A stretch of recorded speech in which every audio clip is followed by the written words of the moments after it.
every time I have to fix it on fucking YouTube. It's so annoying. And fan mail.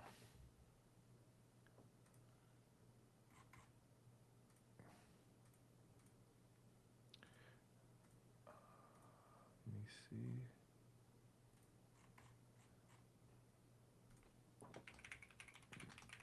All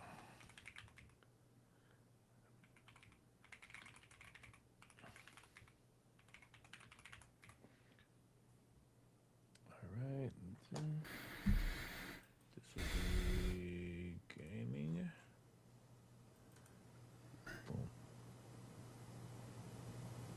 Whoa, what am I hearing? What? What are you talking about? I haven't done anything. Wait, what the, What are you talking about? what the hell am I hearing? Wait, hold on, let me see. Hearing like a hissing sound or something. I still hear it. Wait, I'm not on. Hold on, let me see. Yeah, let me see Yeah, something. I don't have any other windows open. Hold up. I could. Damn! I had to. I could have fixed it, but I went live and now I can't. It could be you, but because mine's, I have this feature for me that you don't hear that. So I don't have that. I don't have it on for you. So that's why you hear it. I just hear like if the chat's fine. If it doesn't come out on the thing, then I could that's fine. fix it. The thing is, if I stop it, I could stop it real quick and come back and just fix it, and people won't hear it. Let's see, Thirsty Panda's in there. We don't hear it. Then we're good. We're good. Don't worry about it. It's because it lowered, so I don't hear it a lot. So we're fine. Yeah. Okay. If the chat doesn't hear it and recording, we're fine. Yeah. It's no big deal. What's up, chat? What's up, chat? Good morning, everyone. Good morning, Dadcast on YouTube. Good morning. Yep. Helix cast. Oh, this is the Project Helix Radio. Oh no, we have a lot to say about this. I know people are probably going to be asking questions, and so for those that are watching or listening, please let us know if the sound is good or not, because we're doing this live here. And I went live on X, YouTube, and Twitch, so you guys have options. Yeah. Now the only ones that will appear on screen if you ask questions is through YouTube. I can't do that on Twitch. I can't do that on X. So it's a little complicated, but it is what it is. So maybe another long episode. We'll see. I don't know if I can do it too long because I have stuff to do. I have a lot. But hey, you never look at you, Mr. Busy.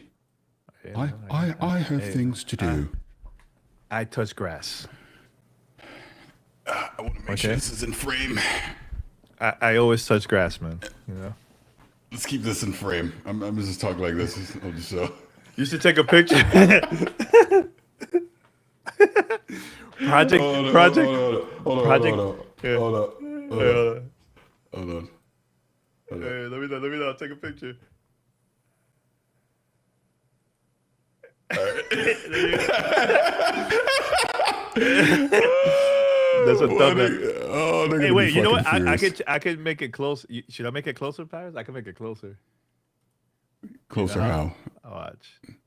Layout. There you go. Let's see. Oh no. Oh wait. You gotta make it. Real gamers don't touch grass. Oh yeah. Ready? 1, 2. That's better. Wait. Let's do another one. Hold on. This is in real time, man. All right, ready?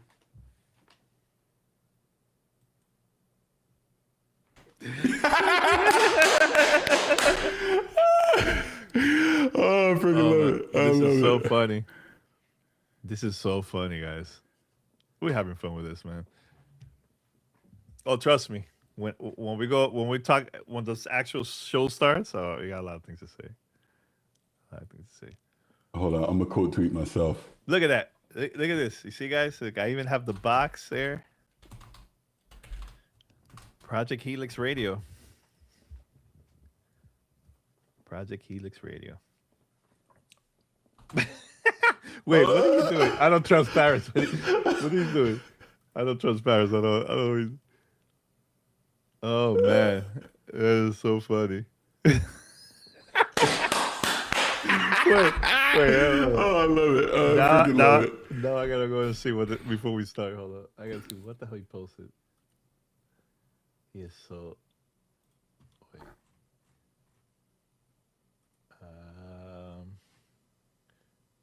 Oh my god.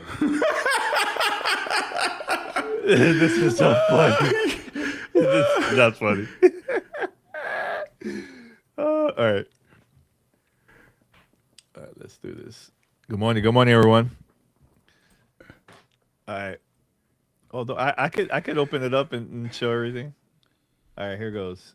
And 5, 4, 3, 2.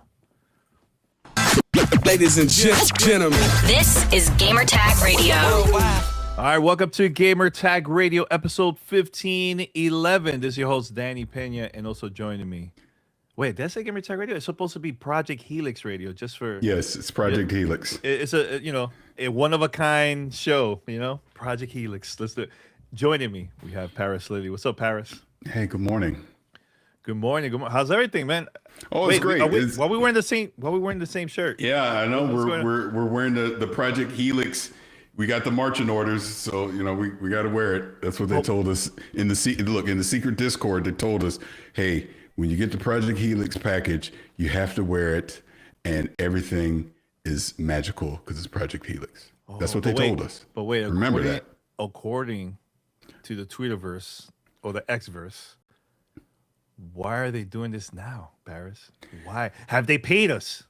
Have we gotten a dime for wearing a shirt or sweaters? We were paid by getting the shirt. Wow. That's what they told us. I can't wait to get that check. Like I said, when I sit in my yellow cyberpunk chair, the orders are just beamed right into my brain. That's what happens. Wait, so you're sitting on top of a cyberpunk chair wearing a Project Helix. Yes. So that means it's enhanced. Look. and holding a PlayStation controller. It's crazy. Wow. I don't know what's going on. It's nuts. Yo, this is groundbreaking. I have never seen this before. Wearing a shirt. I have to say, being serious, we're obviously being very sarcastic about this, and we're purposely trolling because I've been petty as hell all weekend. I will fully admit that. Yeah. Because this is the dumbest effing thing I have ever seen. This is why social media is not a real place.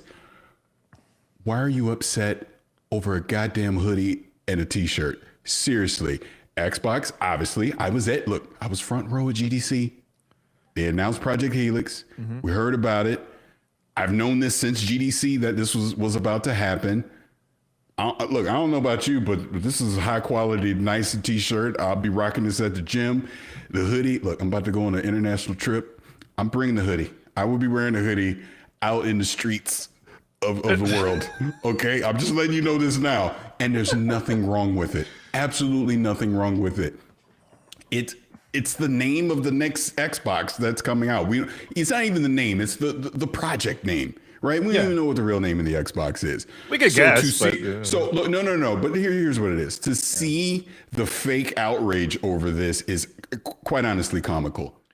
We're grown here. We're adults here. We're not children. Like, again, it's social media. I honestly shouldn't even be addressing it, but it's just so ridiculous to me that people are getting bent out of shape over something that all companies do, by the way. This is not new. This has been going on. Look, you and me been around a long ass time. I've seen this for 20 years doing this. So it's not new, but all of a sudden it's an issue now. It's just weirdo stuff. And by the way, because I've seen the sentiment about, and I'm being serious when I say this, I've seen the sentiment about, they should be doing something for the fans, show support to the longtime fans and all that kind of stuff. They are about to do that. Why do you think FanFest is going global this year? Those are the events. Like, I remember the last FanFest they did because that was Starfield time, right? Remember, we got the Starfield jackets and all that stuff for review, but at FanFest, fans that were there got an opportunity to get the same exact thing that we had. It was no different.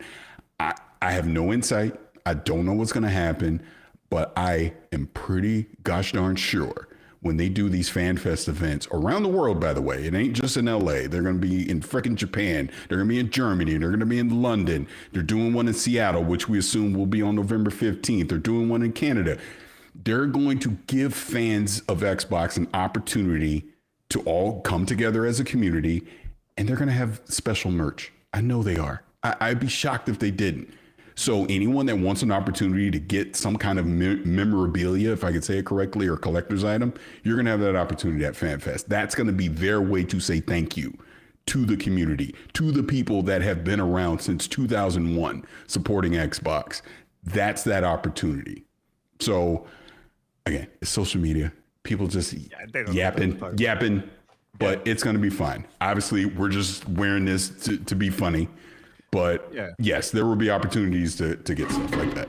People, and I look, what one thing that I wish Xbox would have done, they should have an event in New York. New York has so much history with Xbox, and that's the only thing the only critique that I have about FanFest. Like, they should have done this in New York. Hey, you never know, things might change, might happen, and we'll see. Because look, one of the first events that ever happened for Xbox, like a hands-on event for fans, was in New York City, and that was Xbox Unleashed in first week of November of 2001. So I don't know why not New York and other cities. Hey, it is what it is, but that's the only critique I have. But I do want to mention, like, yeah, you're right, Paris. Like, this is the 25th anniversary, so I could definitely see Xbox having some type of stuff to give away to the fans that are attending events that the media and the creators are not going to get. Yeah, that has 100%. That happened multiple times throughout the years. It's not just the creators that get stuff. Like it happens. And I'll mention one more thing is that now I forgot because you went like this. I now forgot. I just want to add to your point about why creators got it, but please continue. Yeah. Okay, now I just remember. So this is not the first time where Xbox promotes a code name project name, right? And they'll have some stuff to give away to media and the creators. Years ago, I remember it was Project Scorpio, when that was like a big thing. We all got like pins and a couple of the cool stuff at E3. I remember right after the press conference where they showed Project Scorpio. They had like developers talking about the console and everything. And then once we got out, we got a special pins, and I wish I had it here because I have everything in a box. But yeah, we got that. So it's not nothing new just because, they did it differently. Now it's a t-shirt and a hoodie, but they've done that in the past. You know what I'm saying? So just want to mention that because I saw that a lot online where people are saying, oh, why they're wasting time and why they're doing this so early. Usually it's like a year-ish, but maybe it might be different this year. Who knows? But yeah, go ahead. So I'm actually I'm gonna run and go grab something to make this point, but I do want to say something about why creators got this now versus them, giving stuff out to the fans. Again, it's a little bit of marketing 101. I'm not a marketing expert, so if I'm wrong on here, please correct me. But my assumption is you give this Project Helix stuff to creators because what are we going to do? We're going to talk about it. We're going to post a picture about it. I did an unboxing video. And then what does that do? People are talking about Project Helix. That's the point. That's why they do this. So again, to the point of FanFest and all these things, they'll happen. You'll get the FanFest events, and then we'll just go from there. So I mean, it's gonna be fine. I'm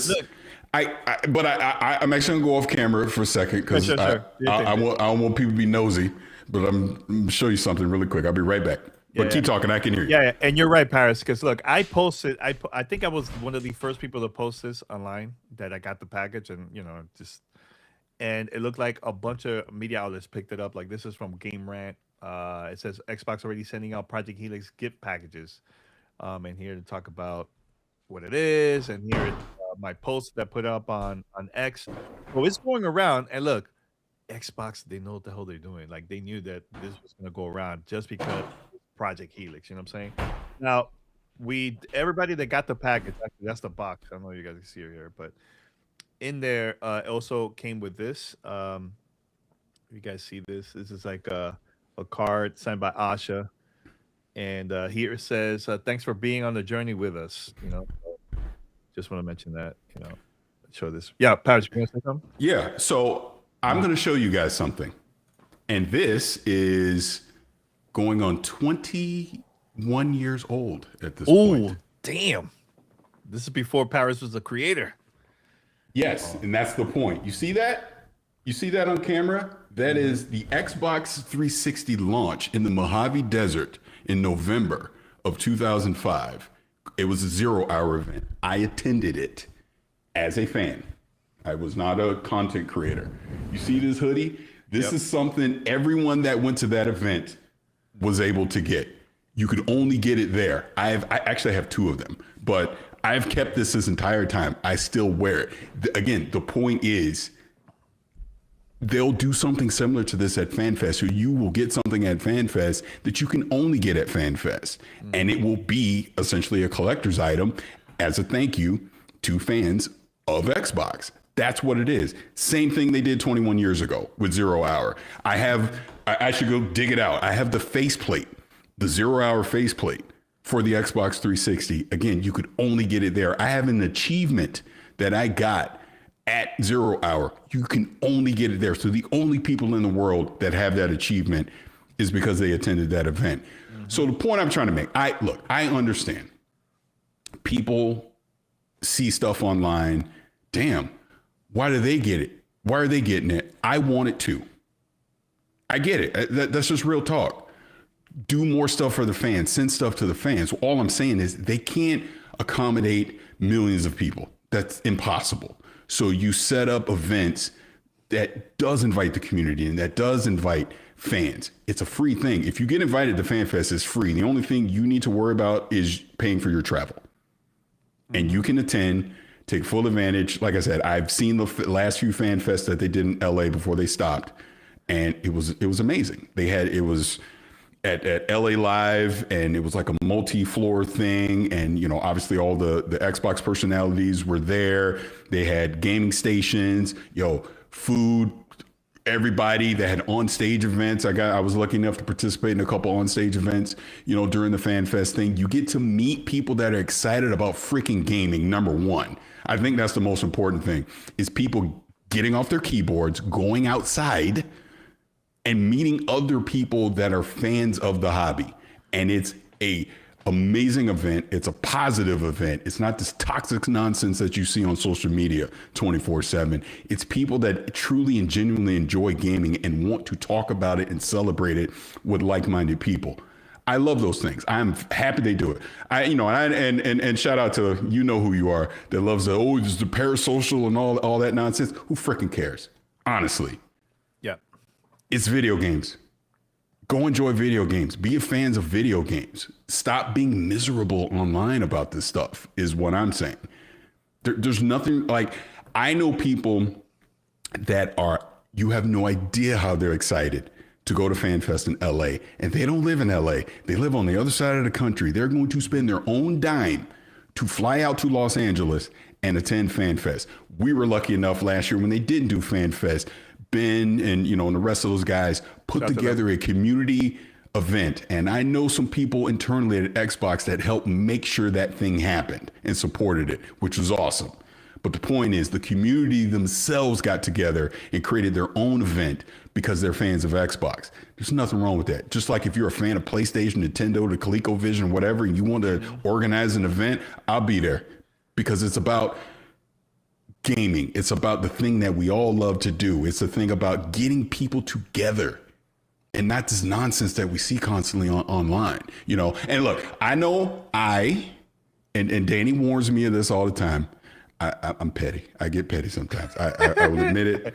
I admit it, because I see people say some of the just craziest stuff online, and every now and again I will dip my toe in the water and I will respond, and I shouldn't be doing that. But the point of it is, don't listen to those people. They're not real. They're people that will never show you their face. and just want to make you miserable because they are miserable. Gaming is supposed to be fun. Gaming is supposed to be a thing that brings us together. Celebrate that. Do that stuff. Attend event. Like, you know, Danny and I, obviously, we've been friends for a long time. We're family at this point. But something Danny told me, 20 years ago, was go to events, meet people, you know, don't just sit at home. I advise, and when I say that, this isn't, oh, you're a content creator, all this stuff. I'm saying as a fan, if you have access to Comic-Con or a PAX or even just a local event where they're getting people together, like in Tampa, you know, they do GCX, as it was originally Guardian Con. Go to stuff like that. You know what I'm saying?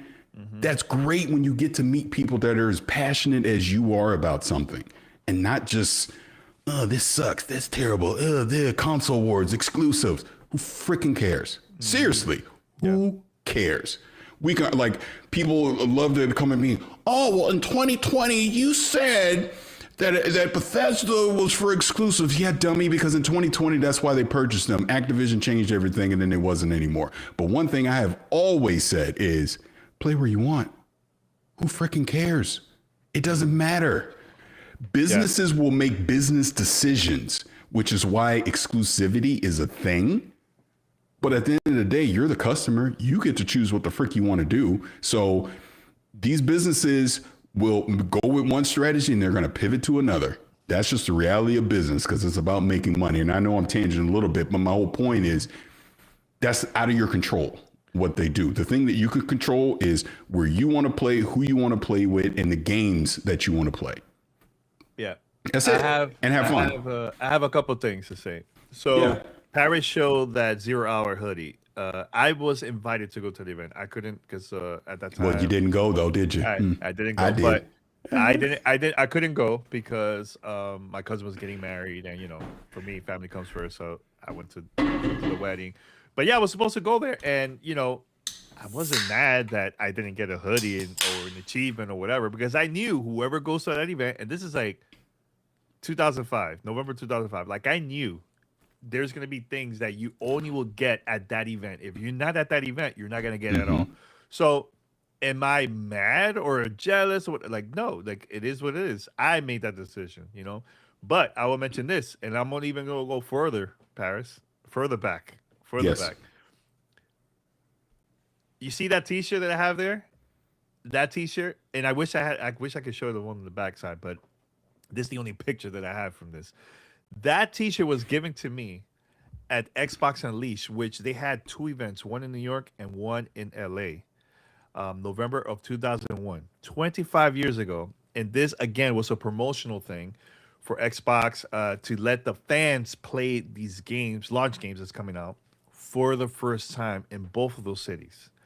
And everybody got T-shirts. They got like a bunch of cool Xbox stuff. You know what I'm saying? So that's the thing. Like, people think like this is like something new. Like, yo, marketing has been doing this forever in all kinds of entertainment, movies, games, book launches, whatever. You know what I'm saying? So people need to like chill and know that it's part of the business. Like, it happens all the time, you know? So another thing I do want to mention is like the other day I went to a Fanta Xbox global launch event that they had here in Los Angeles.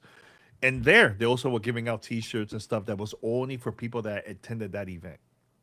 It was, promote the partnership of Xbox and Fanta. They also gave out drinks of like the new drinks that was coming out and everything. And they had like drone shows and everything. And it was really, really cool to see it. Yeah, you're going to say something? No, I was just saying. And then the next day I was making bad pottery, you know, for with Double Fine, you know, it's, yeah. But again, we're in the space where we're creators and stuff. So going back to the point of why they even sent out the Project Helix stuff, you know, sure. We look, I am thankful, lucky for any and every opportunity I get. I will never, you know, overlook it or take it for granted. Right. I want to be clear on that. But the reason I'm bringing this up is, yes, we've gotten these opportunities to do fun stuff like this. But I will say again, the business side of this, the whole point of it is So then we're going to go talk about it. I'm going to post pictures on Instagram and I'm going to show how I jacked up the Pottery Bowl. And then on the second attempt, I made a cool one, right? You know, it's like stuff like that. And then I'm also talking about the game because I played the game as well. So it's like, this is how it works. And it's not just in video games. What do you think Apple and all the other do on the tech side? Marquise Brownlee, as an example, right? One of the obviously biggest tech influencers out there. They send him stuff all the time. I remember, look, in the heyday of Tesla before Elon lost his mind, where he was driving like the new Model 3 performance thing, right? Tesla's doing that because they want him to create a video about it and talk about it to get people excited about it. Why do you think he gets the iPhone early and the AirPods and all these things and other merchant opportunities that he get? Because these companies want his audience to be able to see the product so that they're interested in it, and then they're probably going to go buy it. Again, they all do it. This is not new. You got Nintendo does stuff, PlayStation does stuff. They all do it. So, you know, you can be upset, whatever. I get it. That's your right. But I'm just telling you, this is how it works. And if we're not doing it, someone else will. Yep. And you know what? I wish Ree was on because, you know, she's done a lot of marketing events and marketing things, you know, behind the scenes. This would be a great conversation for her to bring up and talk about like her experience, why this happens and all that stuff, because she's really good at that. So shout out to Ree. I know she's watching. But anything else, Paris? Anything else? Now before we go to Fanmail, Paris, because this is a really good question that someone sent us.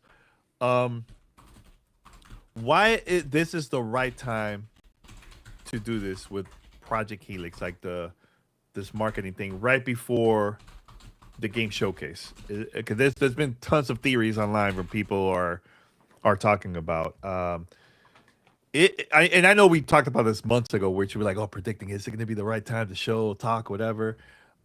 Is it? Do you think now things are changing? You think this is the right time to show something? I mean, and just keep it maybe November, I guess, like the actual announcement, like you said, or do you think this changed things, or is it is business as usual? I don't think it changes anything. I still think they're going to talk more about Project Helix at the June showcase. But I think if they're going to put a name on it and actually show the hardware, I don't see them doing that before November 15th. November 15th would be a milestone date to actually do it, because you're celebrating the past and then the future of Xbox at the same time. So you show the console, give it a name, and then I also think that's when you see the next Halo, because they're both 25 years. It just makes sense. But I don't see them doing anything before that. This is my opinion. Other than they'll continue to talk about it. Like I would imagine June showcase, we probably hear more about their backwards compatibility strategy and some of that stuff, you know, that Jason Ronald hinted at GDC, because that is more of a fan community focused conversation. You want to talk directly to the community about that, because that's something good for them. But no, I don't think we see the hardware, and I don't think they give it a name at the showcase. Like I said, I think they'd wait till November 15th. You know, and I'm going to go back. You probably remember this, Paris. Remember Project Revolution? Yes. I remember when we heard that was Nintendo GameCube. No, it was the Wii. That was the Wii. What was it? Dolphin was GameCube. Dolphin was a GameCube. Yeah. So with Project Revolution in the early days, people were like, yo, this name is dope. Like Nintendo is changing the game, because they had the virtual gaming console there. You could play all the old school games and everything. And I remember when Nintendo officially announced the Wii, everybody's like, huh? People were not happy with that name at all. It was, the reaction was just terrible at that time. But look how things have changed. It was one of the best-selling consoles ever for Nintendo. So my question to you, and this is just for fun. What would be a cool name for Xbox for this next console? Should it be like Xbox Next, or like whatever? I don't know, 720. Remember the Xbox 720? What could be to be honest, I think they should keep the project name, call it Xbox Helix. That's not gonna happen. That's not gonna happen. See, he asked me what I thought. And then immediately poo-poos on it. Immediately. Paris, like, you can't even it's just a go. project name. You said for fun, what do I think it should be? And then you immediately shoot it down. What is wrong with you? Paris. It's a what if. It's a project name. It's oh my God. How can you ask me something? Hey, this is just for fun. So it's a what if? And then immediately, no, they're not going to do that. It's a project name. What's wrong with you? Bro, but it's a project name. We know it's not gonna like. Look, I love Revolution, and then they keep that. Like, Nintendo. Like, oh my God, can I say something? I had my hand raised. I didn't say nothing. I'm waiting. Go ahead. What did Asha Sharma say? What did she say? Which part? I don't know.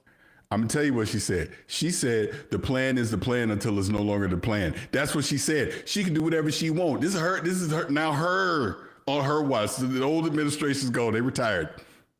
So what if she was like, you know what? I like Helix. It's Xbox Helix. What is Matt Booty and Aaron Greenberg going to come in there and go? No, we can't use the project name because they're going to say okay. Because you know what it is? It needs to be catchy. It can't be Project Helix. Like, it's not. It's just a sound marketing ish. You know what? Don't ask me these questions. Wait. Hold on. I don't like this. This is a good one. This is a pretty.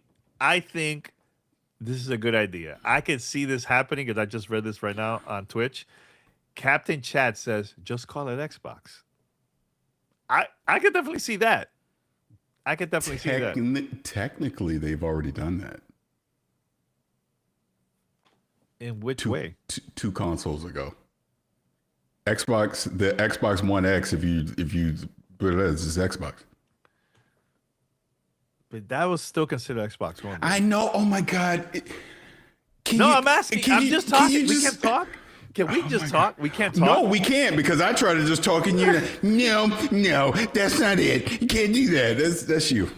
No. I'm just saying, like, it's still like Project Scorpio was still Xbox One X and S, right? I know. I'm being funny. Jesus Christ. I know you're being funny, but my God. I mean. For you, let me ask you this for you, Paris, and this is maybe like the mainstream audience, because PlayStation always has a number, Nintendo always change the names, except Switch 1 and Switch 2. Does it make sense that Xbox just keep it simple, or just like add a number, or like what could be? I don't know. Like I'm trying to figure out if or. Let's call it Xbox Helix, since Helix is literally taking two things and making them one. That's what they're doing. I could see. Now you see. You see, guys. I could even say nothing bad or nothing good. He would still shut me down. You see what I'm saying? Like I don't know what else to do. I really don't. Really don't know. I don't know. What, Game Box X? No, that's what is that? That's a terrible name. Game Box X. Project. I mean, being serious, I actually would be fine if they just called it Xbox. Just do that. For real. Keep it simple. Yeah, for real. Keep it simple. Yeah. It's been 25 years, so it's like I think they can reuse the name again, and that'd be okay. It won't be no confusion. Yeah. But no, I mean, like I said, being serious for a second, the reason I brought up Helix is like I said, because Helix is literally it's going to play console games and PC games. You're taking the two and combining them into one. That's what it is. So I totally could understand that being the name. But to your point, it's a project name, so we know it's going to be called something else. Yeah. Well, we'll see. Hopefully, we'll find out in the future. All right. So we got we got a question. I think this is a pretty good question. So it's time for fan mail. Send us your feedback or questions. Give us a call at 786-273-7GTR. Email us at fanmail@gamertagradio.com or leave a message on speakpipe.com/gamertagradio. Yeah, you guys can hit us up, 786-273-7GTR. That's 786-273-7GTR. And if you hear somebody typing, that's Paris Lily typing really, really hard. Well, you needed to go on WhatsApp and check what I said. Yeah. Okay. Yeah, that's not it. It has nothing to do with that. I'm just All right. I know.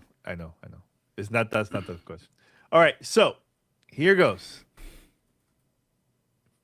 Hi, Gamertag Radio. My name is Jay, and I'm recording this on SpeakPipe from the East Coast. I never used it before, so hopefully it works. But I have been listening to you guys for a really, really long time. I started listening to you guys in college. Not in college anymore, but I listened to you guys on my very long 50-minute commutes to work almost every morning. But I just want to say that I really, really love you guys' conversations. I think you guys have some of the best, well-articulated conversations I've ever heard. And you guys have changed my opinions on stuff. I love listening to you guys agree and disagree with each other because I think y'all have some very, very well deep and thoughtful conversations. So I just really appreciate what y'all do so much because I love listening to you guys talk all the time. But anyways, back to what I really want to say. I really liked y'all's episode about the PS5 price increase. It's the price is just ridiculous. The gaming industry is really ridiculous right now. And besides like the PS5 price increase, I really wanted to ask, 'cause this kind of relates to it, about the state of the gaming industry. So besides the PS5 price increase, there's a lot of layoffs. Games cost way too much to make. The gaming industry is very volatile right now. And I just want to ask, what do you guys think the gaming industry needs to do to kind of turn things back around, right? Whether that's, allocating better budgets, kind of not making games as realistic, just to throw some ideas out there. Like, what do you guys think the gaming industry needs to do to turn things back around? That's a great question. And first of all, thank you so much for calling us and listening to the show for a very, very long time. It's cool just to hear this from listeners, from fans, community, from our community, from around the world. So thank you so much. And also, I feel old. You said you were in college when you started listening to us, and now you're not. So damn, it's all good. But thank you. Yeah. I think just a couple of things, man. I think price we gotta lower the price, man, to make it easier for the consumers, and also especially for those who are getting into gaming. Price needs to drop for not only consoles but games and so on. I think that's one of the ways to make the industry better, because here's the thing, like right now with Project Helix and the next PlayStation and so on, even now with the Switch 2, it's not cheap. Not cheap. PC gaming is not cheap. So this is only for people that only have money that could buy all this stuff, man. The luxury folks. Is gaming now a luxury? Back then it was the Wild Wild West. I remember seeing these ads back in the 80s, especially in the 90s. The prices for games for Super Nintendo games was all over the place. I seen games for like $90. Even Nintendo 64 was expensive. Those games at that time too. So, yeah, right now we're trying to. I think the industry is just trying to figure things out. Now, the thing that I've been noticing more than ever is game developers are now doing their own thing. They are launching their own indie studios and so on, because corporate has just been all over the place too. A lot of layoffs and so on. So for different reasons, right? So, I think right now, and this is something that reminds me from like the 80s, the video game crash back in the days, in the 80s was a big thing. But then eventually the industry will figure it out. And look where we're at from at that time to like the most recent time. Like it changed, So it's going to take some time. But I think more than ever, I think gamers should be picky on what they're gonna buy and so on, because gaming is not cheap right now. It's not cheap. So, Paris. Yeah, I mean, honestly, and I appreciate her send the voicemail, man. Very, very kind words. I think she kind of nailed it herself as she was saying it. It's Sure. stuff that we've been talking about already. This industry is on fire, and I know some people don't want to hear that and don't want to listen to that. But I think more and more you're seeing people come out and kind of give the reality of where we are. This has been a problem for the past few years. I think the PlayStation price increase was kind of the final straw and really woke some people up to kind of just see the reality of what's going on. We're being priced out of this hobby. That is not good. Games cost too much. Subscriptions cost too much. The hardware now costs too much. It is becoming unaffordable for the typical family to be able to do it. Like I said, and people can pull out their metrics and their data sheets and talk about, well, in 1985, this would have cost this. I don't care. All I know is what it costs in 2026, and it costs too goddamn much. That's the point I'm making. And even back then, when I was a kid, it was affordable enough that my single, I come from a single home family. My mother was still able to afford to get me a Nintendo, but it's not like I had a ton of games. I did have to be picky about the games that I got back then, but it was affordable enough that I never felt like I went without. We're getting to the point where you're going to be going without because you cannot expect someone to be spending $1,000 on these consoles. That's crazy. It is. And we originally thought, okay, Xbox is doing the strategy where they're just making this premium box. But look, the PlayStation and the Switch are still going to be cheap. The games are going to be there if you want to go play them. Okay, do what you want. Now they're going to be the same, damn near the same price too. So what do? I said it, a couple of weeks ago. People are just going to hold on to the hardware they got. This is our. Yeah. If you already got an Xbox or a PlayStation, you're just going to keep it. And these studios, these publishers are going to have no choice but to continue to put the games on those devices because that's where the people are, because that's what they can afford. And like I said, games at $70, $80, $90, $100, that's crazy. And I get there was a time, Neo Geo, all that, where you had crazy prices on those games. Guess what happened to Neo Geo? No one bought it and it tanked. This is what I'm saying. You can't expect, especially in this economy, people to spend these prices. You just can't. And like I said, I bring up the subscription stuff. I will just simply say this and I'll leave it alone. I've said it before and I've seen people try to write novels to me justifying it. Game Pass Ultimate is too freaking expensive. PlayStation Plus Premium is too freaking expensive. People are not going to spend that amount of money on that stuff, the average person anyways. So guess what? To what you said, Danny, people are not going to subscribe to that stuff. And instead, they're going to stick to the games that they know, the safe stuff. They're going to play their back catalogs. They're not going to buy the new IPs that potentially may not be that great. And then now I just wasted $70 or $80 on it. Or I'm not going to subscribe to something that I got to spend $30 a month on. And because I work 9 to 5 and I got 3 kids and I got all these other things, my time is so limited. I can't put enough hours into the day to play enough of these games to justify that price and get value out of it. That's where we are with this. So look, I get, there's some internet ballers out there that are secretly rich off of crypto or something. I don't know what they're freaking doing, but they seem to think that, hey, it's okay to spend $1,500 on a console and spend $100 on games and spend $40 a month on subscriptions. I'm cheapskate. Me personally, I don't want to do that. And I know a lot of people that don't want to do that or can't afford to do that. So we're reaching a critical point in the gaming industry. And then we ain't even talking about the developer side of this. Development costs out of control. I know there was this whole thing this week with Legendary Drops, which I really like his content. I think he's a very smart dude. But here nor there, whether you agree with him or not, he was talking about getting game development out of California, which sparked this whole thing.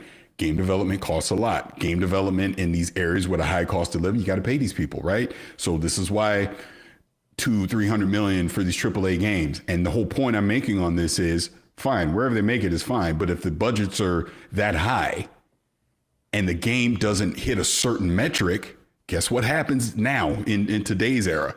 Mm-hmm. The studio, gone. That's what happens. It's crazy. And we keep seeing this happen over and over the past few years, right? And it's not just an Xbox thing. It's not just a PlayStation thing. The only one that seems to be immune to this is Nintendo. But Nintendo, there's very strict laws in Japan about layoffs and stuff. That's why you don't see it as much. Not to mention, we talked about hardware doesn't cost as much. Development doesn't cost as much either. So they're somewhat immune to it. But we even saw what Iwata years ago had to take a pay cut to keep people from getting laid off. Look, we know that doesn't happen in the United States of America, yeah, so it's a little different. But the point of it is games cost too much now. It's starting to become an elitist hobby. It's not good. It's not good. And I will never, ever, ever, ever defend that, ever. Because despite me being a quote unquote content creator, influencer, whatever the hell you want to call me, and sure, I get games to review. Sure, I get hardware, stuff like that. My kids don't. Who the hell you think buying it? Me. I ain't trying to pay all that money. This is the point I'm trying to make. Even just because you might see someone like, well, you don't get to talk about this because you get something for free. My kids don't. And I'm the one that's paying for that. And that's the point that I'm trying to make here. People got families, man. People, there's way more important things. There's mortgages and car notes and insurance and all these other things. Hey, you got to pay the light bill. You got no time to be spending $100 on the damn game, $1,000 on the console. If you want gaming to succeed, we're reaching a point where this bubble's about to pop. That's just real talk. Something has to change. That's when people get mad at me about, oh, you said PlayStation shouldn't stop being on PC. Look, if they can figure it out and be profitable, do what they want. They own the IPs. My whole point was and still is, if it's an additional revenue stream so they can make more money so they can continue to make games, keep it there.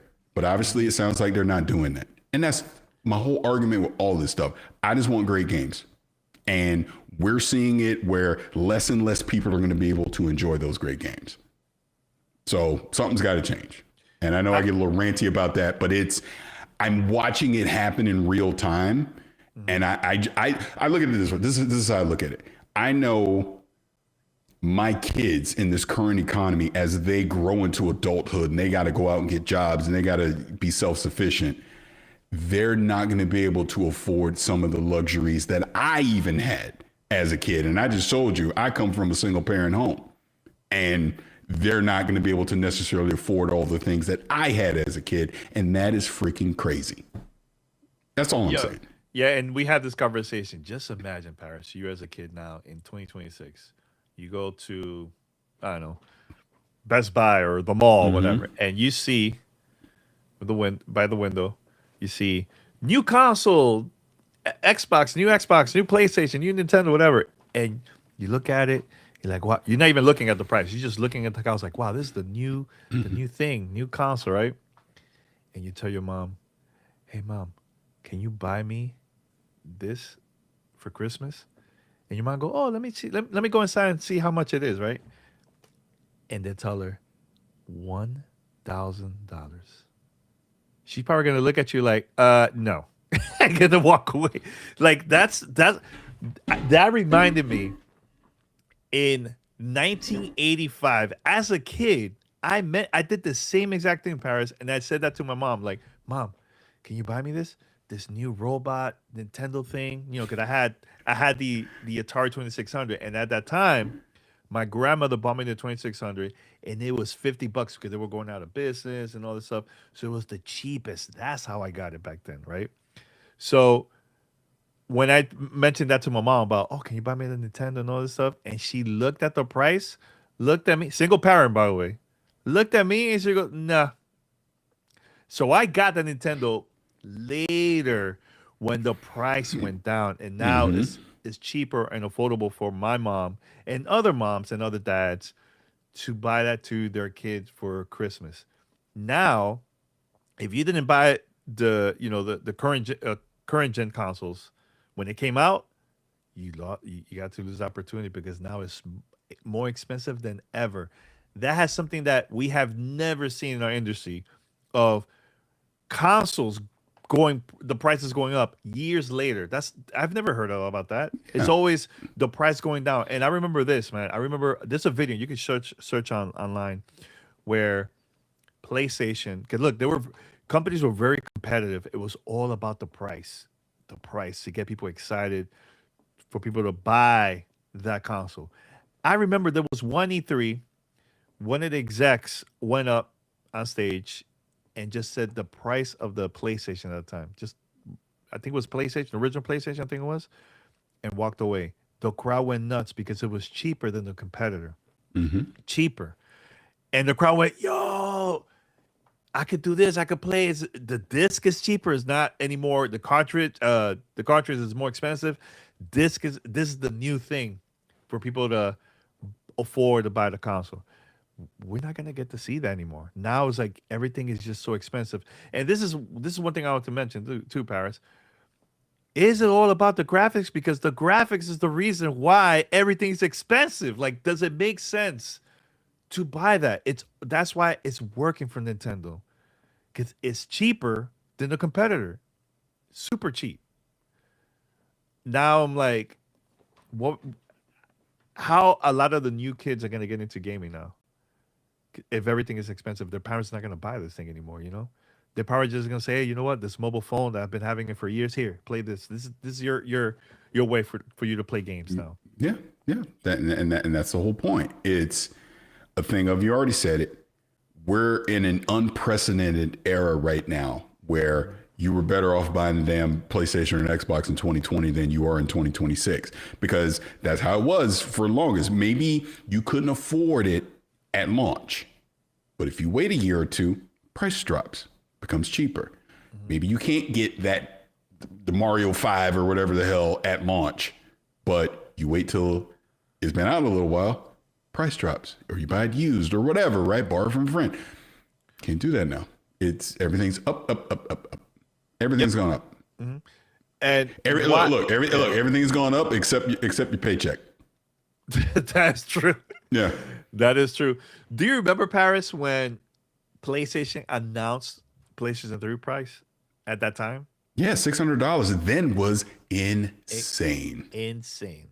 And how did they try to justify Ken Kudarai, who used to call him Crazy Ken, said, go get a second job. That's crazy. And then what happened? Microsoft 360 was way cheaper. This is how they essentially owned that generation, because it came out a year ahead of time, was cheaper. Obviously, the games, you got to have the games. And what did it do? It forced PlayStation to then, after the original launch PS3s, remember how they essentially had a PS2 built into it, so for backwards compatibility, had to take that out. They had to basically strip it down to it was just essentially just PS3 and lower the price.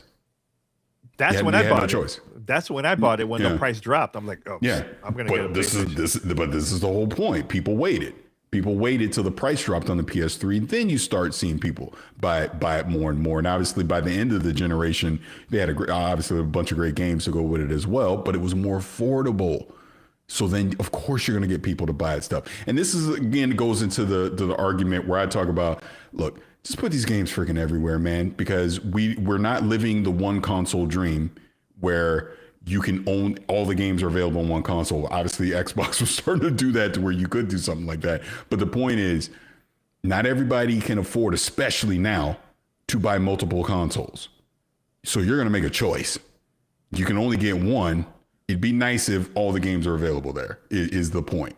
I ain't looking at this for no stupid console war nonsense. I'm looking at this for affordability. Make it available everywhere. If it's available everywhere, then people can decide whatever hardware they want to buy, but then the games are available to them to play. So that's just how I see it. So let me ask you this question, Paris. Those people that still has and plays last gen consoles, that they were just waiting for the price to drop, which it never did. Mm-hmm. Where are they going to go now? Are they just going to stick with the same consoles? Like, hey, you know what? I'm just going to play my old Modern Warfare games and my Fortnite and whatever. Just play it. I don't see them buying any new consoles anytime soon. I just don't see it. Don't see it at all. Unless it's like a major, major price drop. And now next-gen consoles, the next PlayStation 6, the next Xbox, I mean, I know the hardcore are gonna go and buy it, but man, what about the new audience, man? And that's the point. See, ironically enough, I didn't mean to cut you off though. This is the challenge that Asha Sharma faces, because I think all bets are off from the previous. Again, they're obviously not doing this is an Xbox marketing. We went into this assuming, all right, this thing's gonna be premium price. They're not gonna subsidize it. Maybe that changes. Maybe it changes. Maybe they do make it more affordable. I don't think we're getting a $500 console. Don't get me wrong. But what if they were able to keep it under $1,000? What if it's $800 as an example, right? That's at least more affordable, so more people can actually go buy the box. PlayStation has the same dilemma. That PlayStation 6 at $1,000 ain't moving units, man. Only the hardcore people are going to buy it. The casual moms that walk into Best Buy, they're like, oh, hell no, I ain't spending no $1,000 on no PlayStation 6. You look, they're going to be like, you better keep that PlayStation 4. I'm not buying this. That's what's going to happen. You know, my mom, God rest her soul, if she was still around, those would be her exact words today. There's no way she buying young parents no $1,000 freaking console. She was like, you better go cut some yards or throw some newspapers or something. Because she's like, I'm not doing it. That's just real. Yeah. I mean, look, that's why I got to give it to Nintendo, even though it's not cheap. It's not cheap, but they're even going up. Yeah. Because even now, right now, technically, the Xbox Series S is the cheapest console right now, and then Switch 2. I'm talking about like the current consoles, not previous ones, but yeah, I don't know, man. I don't know. I don't know how this is gonna change, but like it's gonna be very interesting to see. Okay, this is the only thing I will mention. This is the part that I'm worried about, Paris. And let's just make believe. Let's make believe that Grand Theft Auto 6. Let's just again make believe. Make believe that this game is $100, and it becomes successful at $100. Not good. That is an excuse. Like, hey, you know what? Let's keep it at $100. Like, let's keep it expensive because people are buying games. That's the part I'm worried about for the end of the year. Two things on that. To your point, I'm worried about it too. Grand Theft Auto can get away with $100. Your new IP that nobody knows about cannot. And that's going to be the problem. If all of a sudden publishers look at it, and I know Take-Two has already come out and said they're not doing that. So that's not going to be a worry. But in your scenario, let's just say Grand Theft Auto 6 is $100. There are people that will literally buy a console, spend $100 for that game because that's the only game they're going to play. So they're going to do that. We already know Grand Theft Auto 6 transcends just normal gaming. This is literally a cultural event that's about to happen. We understand that. But the fear of what you're saying is publishers see that and think, oh, this is the new price. We're going to start making our games $100 too. Wrong. As Charlie Murphy said, wrong. Ain't nobody spending $100 for just the normal games, right? They're not going to do that. So people will stop buying games. That's what will happen. And then what will happen? These publishers will have to course correct, lower the price to get people to come back. But in that interim, what happens, Danny? Games canceled, studios close, layoffs. That's what will happen. And we're back all over again to this nonsense. Yeah. Yep. So we have a couple of comments and questions because I know we can wrap it up in a few minutes. So this is a good one. This is from OIMDY. Lots of letters here on Twitch. He says the new audience has been growing up with living off Roblox, Fortnite, and iPad games. That's the real problem. That's my youngest. She plays Roblox. She plays Fortnite. She play a few Nintendo's games here and there. Other than that, she don't care about none of this stuff. Well, here's the thing, and I can see where this person is coming from, but there was even layoffs at Epic. People from the Fortnite team. Bro, and that's a successful That's team. what I'm saying. Fortnite laying off, we're cooked. Yes. It's crazy. All right, this is another question here on YouTube from Dadcast. Do you think this will create a surge for used stores like GameStop? Maybe those stores make a comeback because of expensive games. You know what the problem with that is? They're not making real physical games anymore. They're just doing this. They're pushing everything to digital, so you can't do that anymore. Yeah, that's true. I mean, unless you have the old consoles, that's about it. But like, I mean, sure, there'll be some legacy stuff that's still on disc. I could see an uptick in that, but for like as we go into this next generation, man, physical media is just going away. That is going to be like having a physical game is like getting a vinyl album.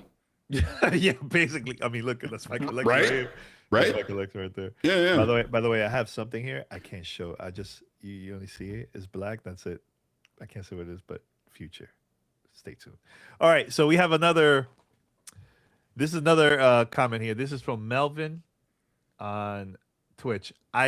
I bought me some digital games on Xbox Series X console in case I decide to cancel my subscription for Game Pass Ultimate. Yeah, it is expensive too, man. You know, so hey, more power to you, man. More power to you. B Gamer 90 says kids that grew up with Apple iOS App Store games are now young adults. Different world now. Paris, your kids. My nephew. This is what I've been saying this for the past few years. My kids don't care about this. The way that you would social media would make you think about, oh, they have PlayStation and exclusive. Bro, give them convenience. That's all they care about. Yeah. Like you said, it's a different world now. This is not how we grew up. They're growing up differently. Yeah, it's man. Let's see if there's any other. Hey, make sure to send a couple more questions or comments here before we wrap it up here. Let's see. Oh, it's a good one. If Xbox raises game prices to 80, those games will flop. But here's the thing, though. There's games $39.99 and it still flops. So I would say Xbox has 2 games that could be $80 and they wouldn't flop. There's only 2 that I can think of right now. Okay, which one of those? I'm curious. Call of Duty. Okay, I agree. And Elder Scrolls 6. Now with Call of Duty, and this is because we talked to a couple people. Actually, the current show, yeah. The latest Call of Duty hasn't been as successful as the previous Call of Duties. So it's not true. No, it's true. It's what? I thought Black Ops 6 did fantastic. It did, but compared to the previous one, like sales numbers is declining. Like it's not. Yeah, but remember, well, I think to that point, I'm not trying to argue with you on it too much. Yeah. I think that is not 100% true because remember, it was in Game Pass. So I think its user engagement was at damn near record levels. But to your point, sales were down because you had people that played on Game Pass. Mm-hmm. Now, my last thing I will say before we wrap it up is I know you brought this up, Paris, about Sony releasing PC games. Well, actually, hold on. Your wife wants you to read a comment. Do that. Okay, which one? I should not be the one paying attention to this. You should be. Okay, hey, I'm just saying. It's hard to do this. It's hard. Okay. Look at WhatsApp. Okay. This shouts to Ree. Again, it's hard. It's hard to keep up. This is from Rihanna. Any PlayStation 6 exclusive with no backwards compatibility is a death sentence for that studio. Calling it now. I think that is true. She's right. That is 100%. They're gonna have no. I'm telling you, this next generation will be cross-platform into the 2030s. They have no choice. Not at these prices. They have no choice. It's not. And here's the thing. I know there's been conversation about, PlayStation now releasing games on PC and all this stuff. During the preview post from people coverage from a lot of media outlets, that question came up a lot while they were interviewing the devs about Soros, right? There was no comment. There was no yes. There was no. It was just, we're here to talk about the game. I think PlayStation is going to have no choice to release this and other games on PC. That's what I think is going to happen, because when the executives see the sales numbers of the actual game on the console, and also hardware sales because of the price increase, they're going to have no choice and release it on Steam and other PC platforms. That's what I think is going to happen, Paris. Look, I know you're laughing. I know people are going to be calling me crazy and getting mad. And look, I could care less, man. But I think that's what's going to happen, man. Because if it was 100% official, and look, I know these devs got media training because it happens all the time right before you have an event like this, right? They all say the same. It was the same answer. Oh, we're not going to be talking about it. We can't talk about it right now. I think it's going to change, Paris. I think it's not official from Sony yet. Just want to mention it's not 100% official, but I think it's going to happen. I have no comment. Why? Are you scared to say something about that? Yes. Okay. The streets are coming for me. No, Uh-huh. obviously, look to what you're saying. I think it is a possibility. But I'll keep it real. I mean, Jason Schreier has been pretty adamant about this not happening. So, I mean, he doesn't talk that definitive unless he really knows something.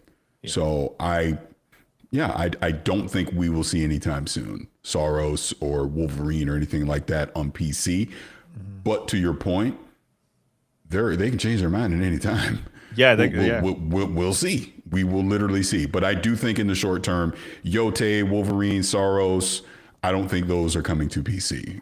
Just going specifically off of what Jason said. But there was another part to this I was going to say what you're talking. Gosh darn it. Now I'm forgetting. Oh, well. Well, I will say this. I would love to invite Jason on the show and just talk about this guy. I'm very curious, like his thoughts now. Because look, I think that was the original plan.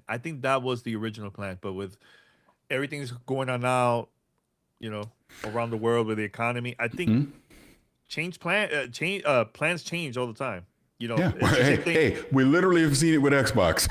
So we know plans can definitely change. Let me say, because I remember what I was going to say, because I just saw Nightshade say something in the chat. He had said earlier in the chat about he was surprised that I omitted Halo out of being a game that would be fined at $80. Halo has to prove itself. That's just real talk. 100%. I love Halo. I like the Infinite. I'm looking forward to campaign Evolved. But real talk. Halo has to, whatever this next Halo is, it's got to come out the box swinging and literally prove itself all over again. Halo, this is a wild statement, but I think everyone here can agree. Halo's not even Xbox's #1 IP anymore. It used to. You know what it is? It's Forza Horizon. 100%. So the fact that the game, there would not be an Xbox without Halo. Here we are 25 years later. I mean, there's an argument. There's a real argument. It might not even be in the top 5. There's an argument for that. I'm not saying it's 100% true. I definitely know it's not #1, but there's an argument it's not even top 5. Like, let's see what Gears E-Day is going to be as an example, right? Let's see what Fable's going to be, I don't know. And obviously now that you have to include, because Call of Duty don't count. That's over there. But even the Bethesda games, obviously Elder Scrolls, Fallout. I think Fallout is a more valuable IP right now than Halo. I have two things to say. One about Fable, and here's another question I just wanted to mention here. What will be PlayStation 6 selling point? I think if they ain't putting games on PC, it's going to be this is the only place you can play these games. Is that but to what Reese said, like Witcher 4, as an example, I'll bet you any amount of money you want, you can play it on PlayStation 5. I bet you Intergalactic, that will be playable on PlayStation 5. So I don't see, here's an even better one. Mm-hmm. Horizon 3 will be playable on the PlayStation 5. Because to the point, I can't see them at these prices abandoning the PlayStation 5. You're going to have these games playable on it. You're going to have to.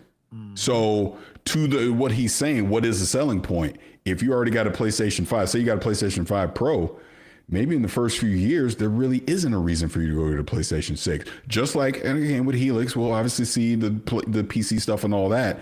If you're a console-only person, those games are going to be on the Series X. So maybe there isn't a reason for you to go get Helix and spend $1,200. You might be like, hell, I just played it on the Series X. Yeah. We'll see. But this is the point. We're being priced out of wanting to get new hardware. One last thing, because I thought about this when I went to the event last week, the Fanta Xbox event, and I was looking at this very closely. I was just looking. I don't know if it's too small or not. It's too small. Okay. Hold up. Let me just get out of here. Hold on a second. Let me stop. I was looking at this. Damn. Let me see if I can find like a better picture. This is a small. Let me look for a bigger. Give me 1 second, guys.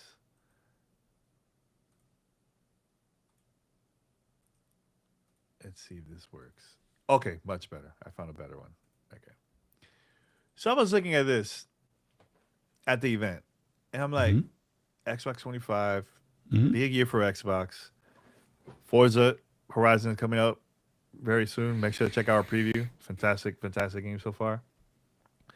Call of Duty, Diablo, which Diablo still has been out, new content, all this stuff probably. Halo, World of Warcraft. Why no Fable for this campaign? Is it still coming out this year? I might be wrong, but I find that so odd. It's one of the biggest games also for Xbox. Like, why that game is not part of this campaign?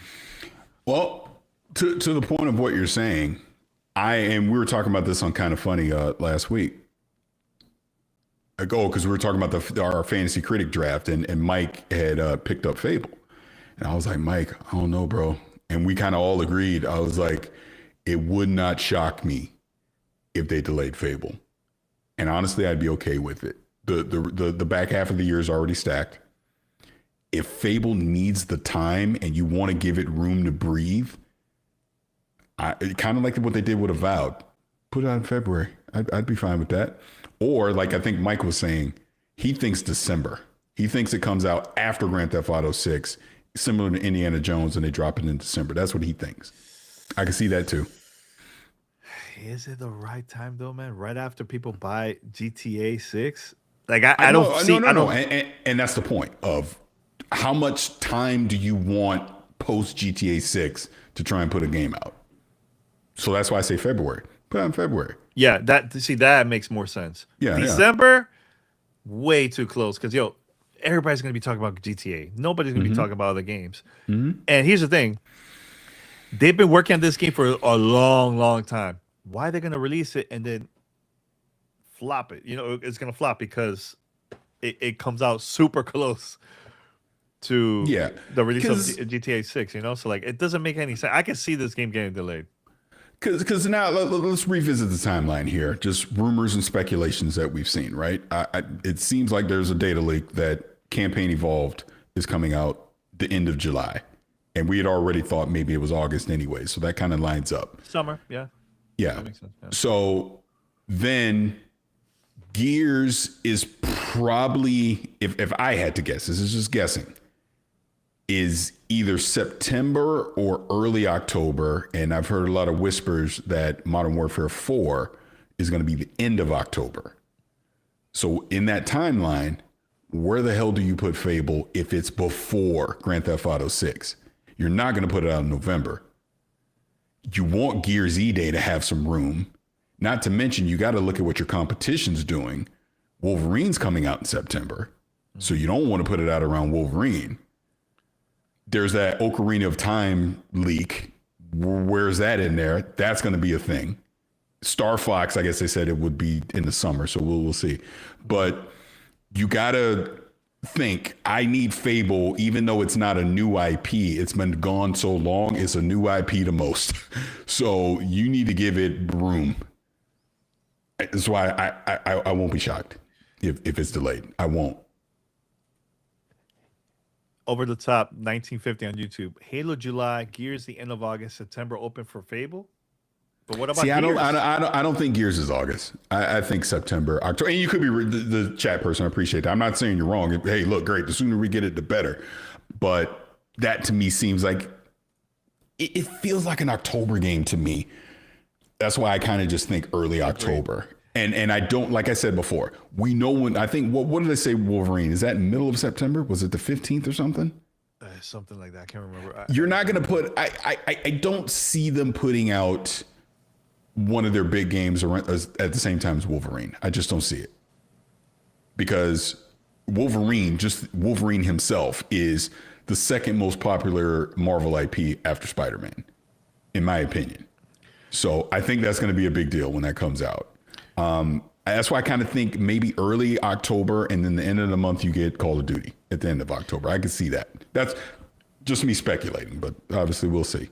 Here's another thing that we haven't talked about, Paris. I think releasing Fable in February, which I truly believe that makes the most sense, is also you want to hype your core audience for the next big thing, which is Project Helix.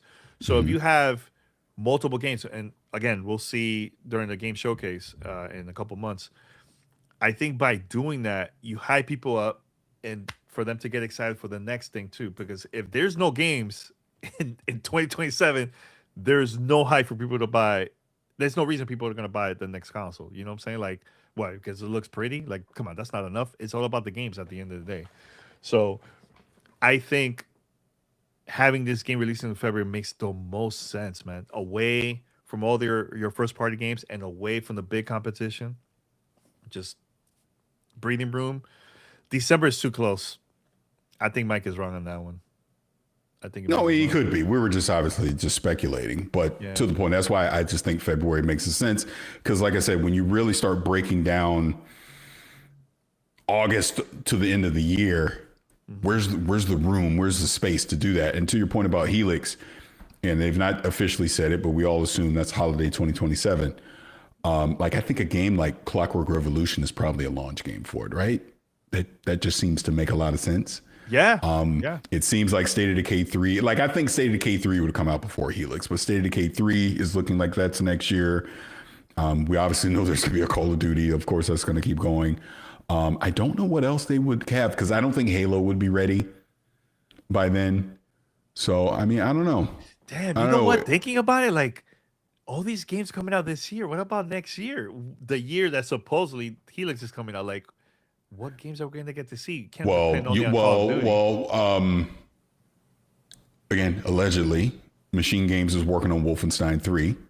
That could be a possibility as well. Because when you start adding in the Bethesda side of it, we don't know a lot of stuff that they're working on. This that we do know.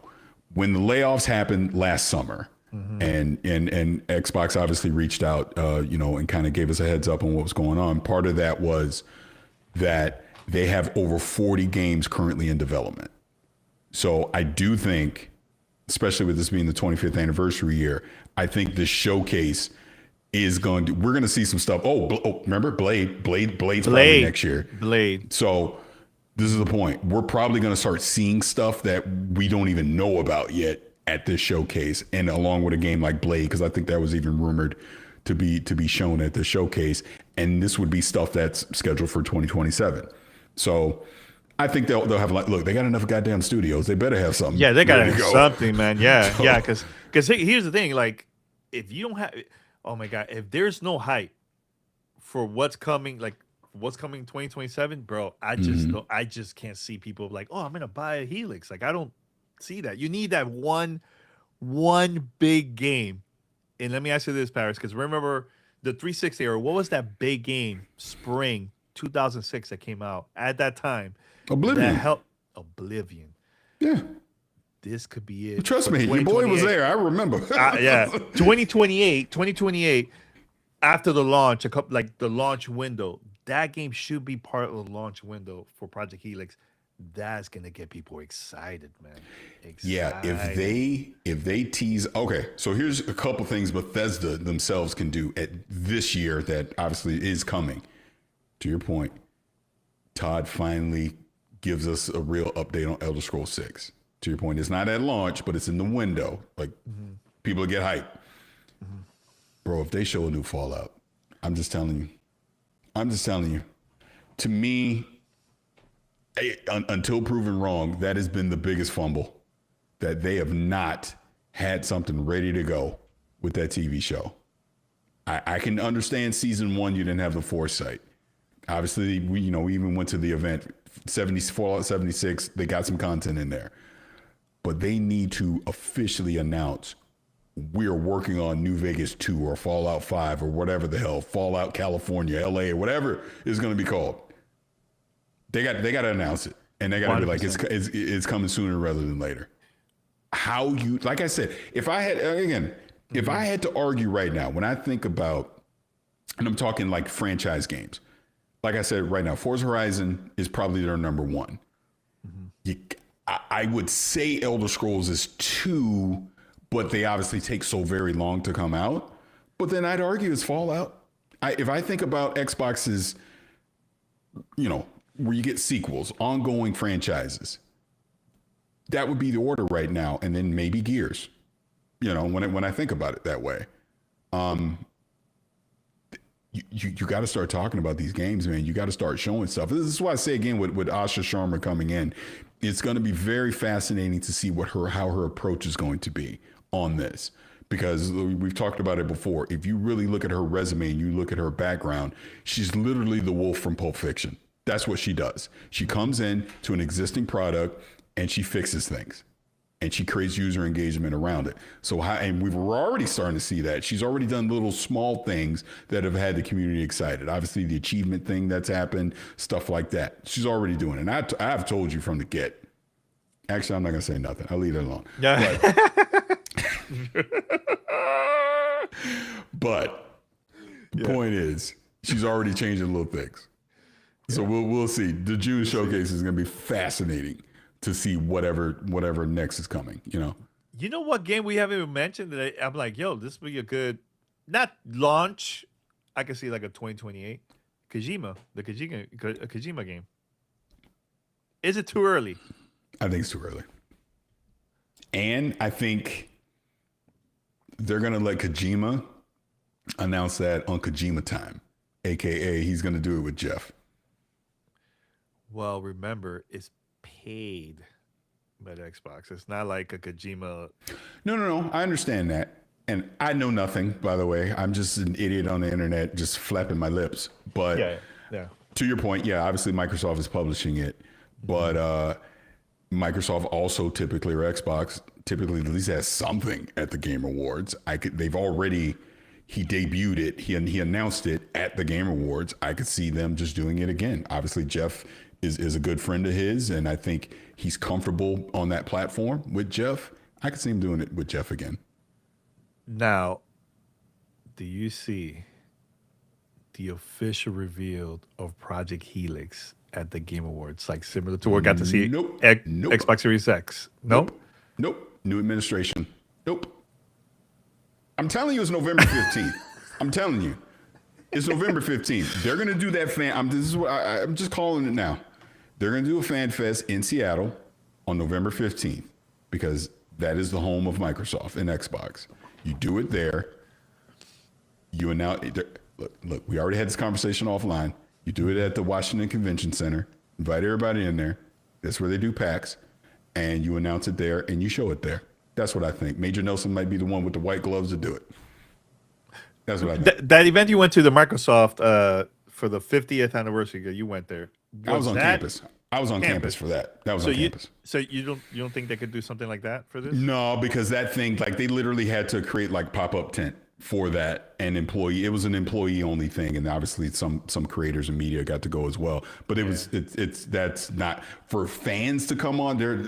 Could you imagine them inviting hundreds of just fans onto the Microsoft campus? They would lose their minds. You just do it at the convention center. That's where they do PAX. It makes sense.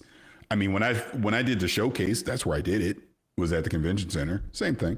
Yeah, I think that makes the most sense to do it. Yeah, like you said in Seattle. Mm-hmm. Show it there. Yeah. All right. Anything else, Patrick, before we wrap it up? That was a pretty good conversation. Look, we had no script, nothing. Like I just said, we have a fan mail question. We talk about Project Helix. That's it. Speak for yourself. I don't have nothing. I was going to say, here's my script. That's the thing, man. That's the thing I like about our podcast. We just talk about random stuff, man. A lot of theories. You know what? I would love to bring back Miss Leo predictions. It's kind of hard because that's essentially what we just did. We just did. Yeah. Miss Leo. Wait, let me see if I have her here. Do I have Miss Leo here? No, I don't have it. Damn, I took it off. It's all good.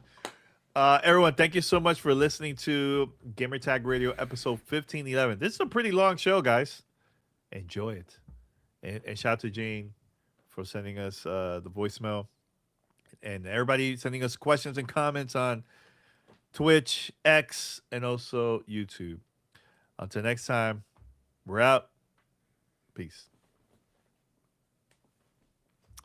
That was good, man. That was good. That was good. Yeah.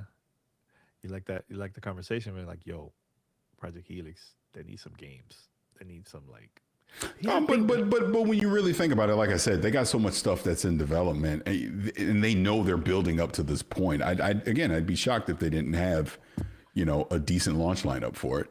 Yeah, because here's the thing too, man. Like, if I could play those games on my current Xbox or my current PC, like, why should I get Helix? What is the, That's the part I'm kind of like, yeah. We'll see. If I could play those games on my PlayStation 5 Pro, why should I buy it? But at the end of the day, they don't care about that. They just want you to be in their ecosystem no matter what. Yep. That's the most important thing. Yeah. Console or not. So, yeah. All right, Paris, we're going to wrap it up. Guys, thank you so much for listening, and we'll be back next time in the future. Bye. Peace again. Later.